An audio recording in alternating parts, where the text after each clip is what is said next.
Good afternoon, students. Let us continue with our physics session. Today we are going to discuss our new topic, drop and bubbles. Here actually we are going to find out where is the pressure is high, in drop or in bubble. For drop, Pi minus Po is equal to 2S upon R, and for bubble, Pi minus Po is equal to 4S upon R. So what is given in your textbook we discuss later on, हम बाद में देख लेंगे वो, ठीक है। अभी पहले हम देखेंगे कि एक्चुअली प्रेशर ये जो 2S upon R, P I minus P O is equal to 2S upon R, ये जो हमारा फॉर्मूला है वो कहाँ से आई, ठीक है। चलो देखो यहाँ पे मैंने एक ड्रॉप ड्रॉ करके रखा हुआ है। ड्रॉप के अंदर क्या होगा, लिक्विड ड्रॉप है तो ये लिक्विड होगा, उसके अंदर बाहर होगा एयर, अंदर होगा लिक्विड, ठीक है। और फोर्स ड्यू टू लिक्विड यल है, इस डायरेक्शन में लगेगा, और फोर्स ड्यू टू एयर और external atmosphere that is Fe, वो ये डायरेक्शन में लगेगा, ठीक है। लिक्विड के मॉलिक्यूल्स ये डायरेक्शन में प्रेशर लगाएंगे, एयर के मॉलिक्यूल्स ये डायरेक्शन में प्रेशर लगाएंगे। अगर हम ऐसा लिखना चाहे in equilibrium condition, can we write Fl is equal to Fe? No. Why we can't write like that? क्यों हम ऐसा नहीं लिख सकते? बिकॉज सरफेस टेंशन एक ऐसी क्वांटिटी जो क्या करेगी, सरफेस एरिया कम करना चाहेगी। अगर ये लिक्विड के मॉलिक्यूल्स है, जैसे मैंने आपको बोला था, वो श्रिंक हो करेंगे, वो क्या करना चाहेंगे, लिक्विड के मॉलिक्यूल्स उसका सरफेस एरिया कम से कम रखना चाहेंगे, ठीक है, जिसको बोलते हैं हम सरफेस टेंशन, जो प्रीवियस वीडियो में हम देख चुके हैं। तो एक सरफेस टेंशन भी होता है। सरफेस टेंशन क्यों होता है? क्योंकि लिक्विड का क्या नेचर होता है, लिक्विड के मॉलिक्यूल्स का, कि वो अपना एरिया कम से कम बनाए रखे। तो वो किस डायरेक्शन में लगेंगे, ये क्योंकि इसका ये सरफेस है तो ये मॉलिक्यूल्स ये डायरेक्शन में क्या लगाएंगे, फोर्स लगाएंगे, force due to surface tension. तो यहाँ पे 3 टाइप के फोर्स हैं। तो देखो ये 2 डायरेक्शन में ये लग रहा है, मतलब ये जो लग रहा है दोनों एक ही डायरेक्शन में है, Fe और Fs। तो अगर ये दोनों को कंपेयर कर, ये दोनों को अगर हमें बनाए रखना है तो ये लिक्विड वाला जो फोर्स है उसको ज़्यादा रखना पड़ेगा, नहीं तो क्या हो जाएगा, ड्रॉप ऐसे श्रिंक हो जाएगा पूरा, है ना, उसका सरफेस एरिया ऐसा हो जाएगा, इतना छोटा हो जाएगा। ऐसा तो होता नहीं है, वो ड्रॉप जैसा है वैसा ही रहता है। मतलब ये दोनों को अगर मैनेज करना है, क्योंकि ये दोनों यही डायरेक्शन में लग रहा है, तो किसको ज़्यादा होना पड़ेगा, फोर्स ड्यू टू लिक्विड।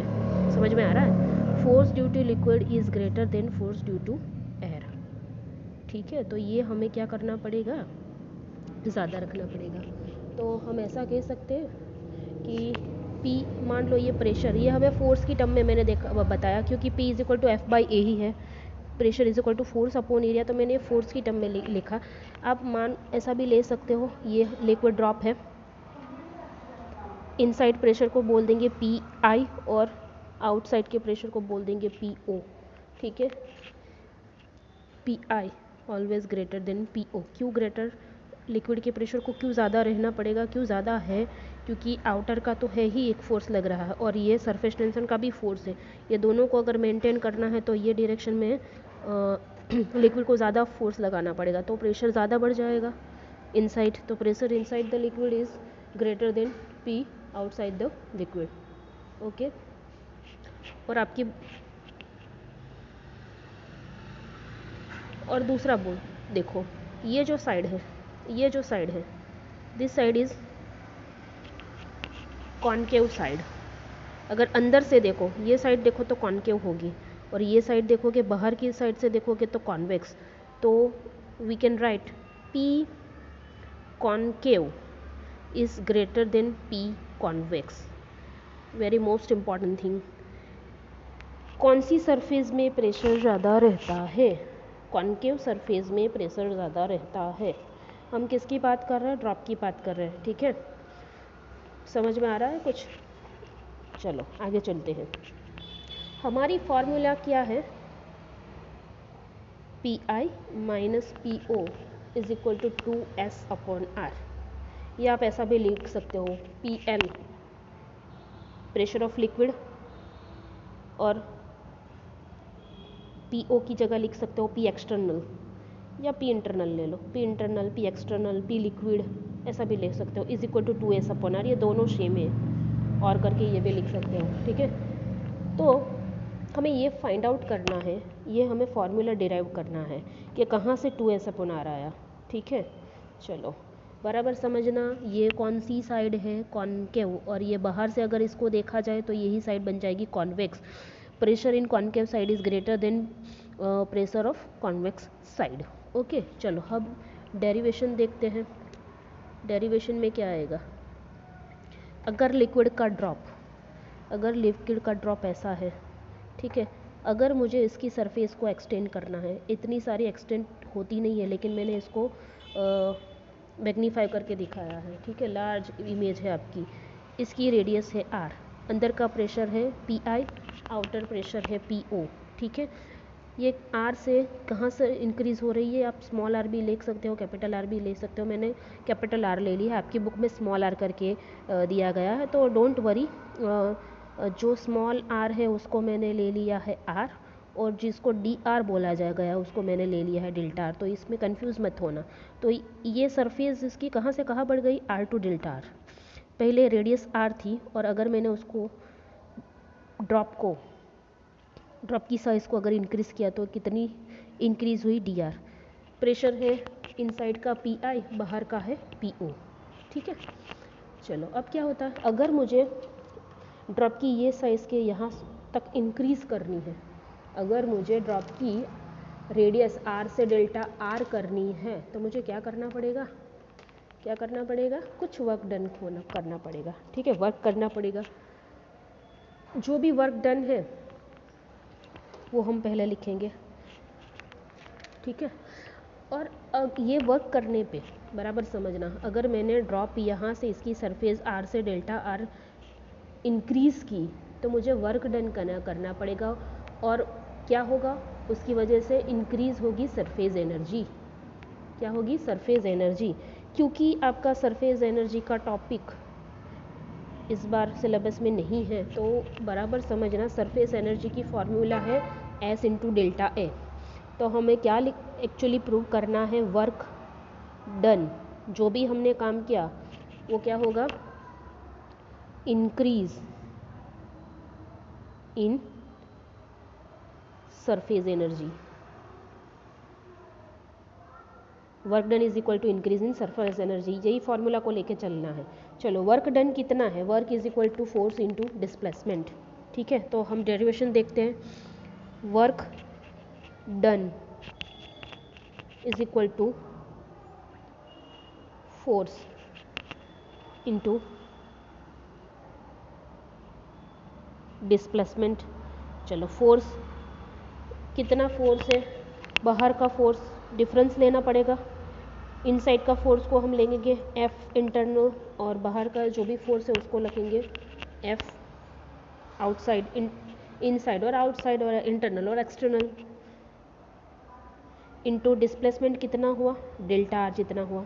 ठीक है, तो इनटू डिस्प्लेसमेंट डेल्टा R, ये formula P is equal to F by A। तो अगर मुझे F लिखना है, F इंटरनल लिखना है, F इनसाइड लिखना है और F आउटसाइड लिखना है, तो मुझे प्रेशर और एरिया को क्या करना पड़ेगा, मल्टीप्लाई करना पड़ेगा। और बराबर समझना, प्रेशर इनसाइड का कितना है PI इंटू एरिया, क्या एरिया है, तो क्योंकि ये ड्रॉप है तो 4 पाई R स्क्वायर। ठीक है, और आउटसाइड का प्रेशर है PO into 4 pi capital R square. क्या मल्टीप्लाई किया मैंने, अगर मुझे F फाइंड आउट करना है तो मुझे क्या करना पड़ेगा, P इंटू A। तो F फाइंड करने के लिए मैंने किया P into A, F outside जो भी फोर्स है उसको फाइंड आउट करने के लिए मैंने लिया P आउटसाइड इंटू एरिया, और ये delta R as it is with multiplication. चलो क्या हुआ, 4 पाई R स्क्वायर कॉमन निकाल लेते हैं, तो मैं क्या लिख सकती हूँ, PI minus PO from this and from this, okay, into delta R। चलो ये हमारा हो गया इक्वेशन 1। क्या हमें फाइंड आउट करना है, work done is equal to increase in surface energy. तो ये हमारी फर्स्ट डेरिवेशन में ये फर्स्ट पार्ट क्लियर हो गया. Now we take second one.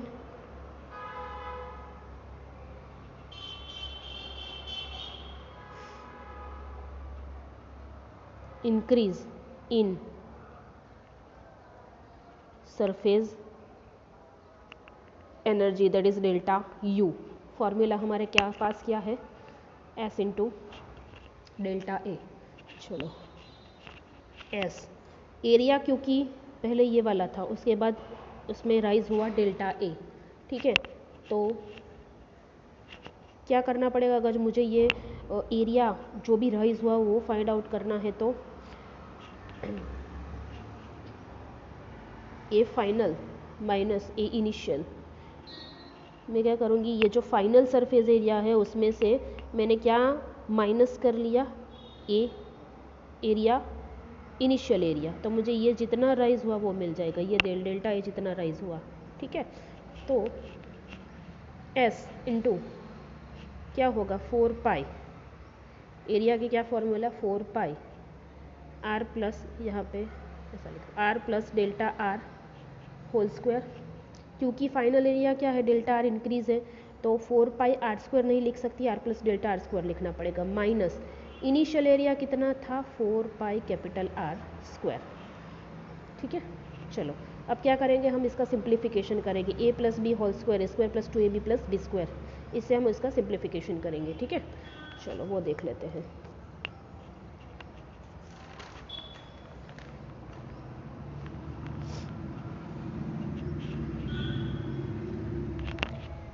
Surface energy delta U is equal to S.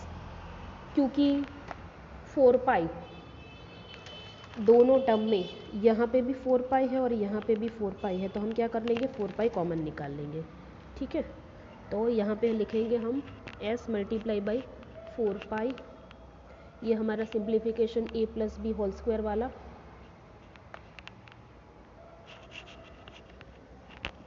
Minus R square plus R square minus R square cancel out. s minus 4 pi delta R square plus 2 into delta R into are.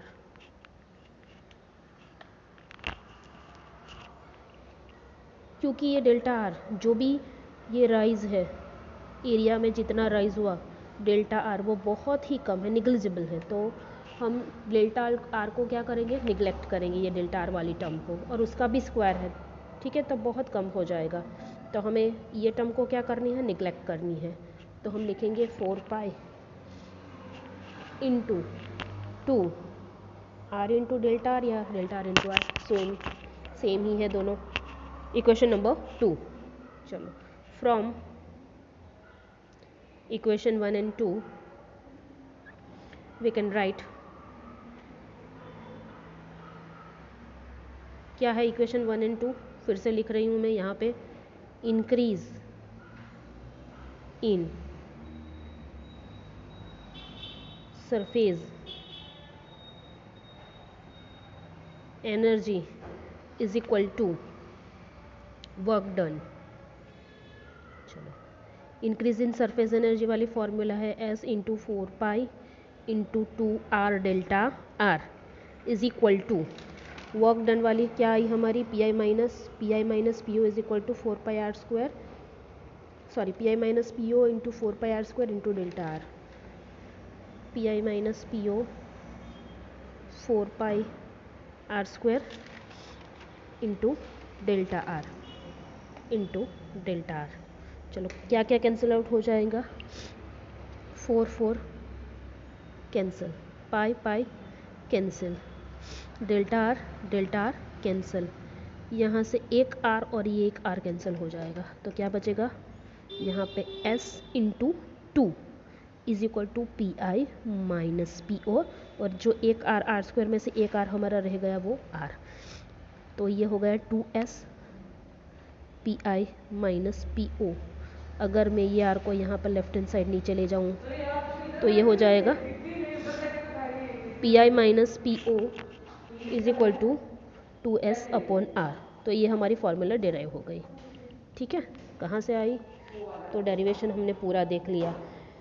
अगर हमें surface area drop का increase करना है तो हमें कुछ work done करना पड़ेगा, कुछ वर्क करना पड़ेगा, और वो वर्क जो भी हम करेंगे उसकी वजह से क्या होगा, सरफेस एनर्जी इंक्रीज़ होगी, डेल्टा यू इंक्रीज़ होगी। ठीक है, तो वही फॉर डेरिवेशन उस पर ही डिपेंड है। ठीक है, तो ये हमारा हो गया फॉर ड्रॉप।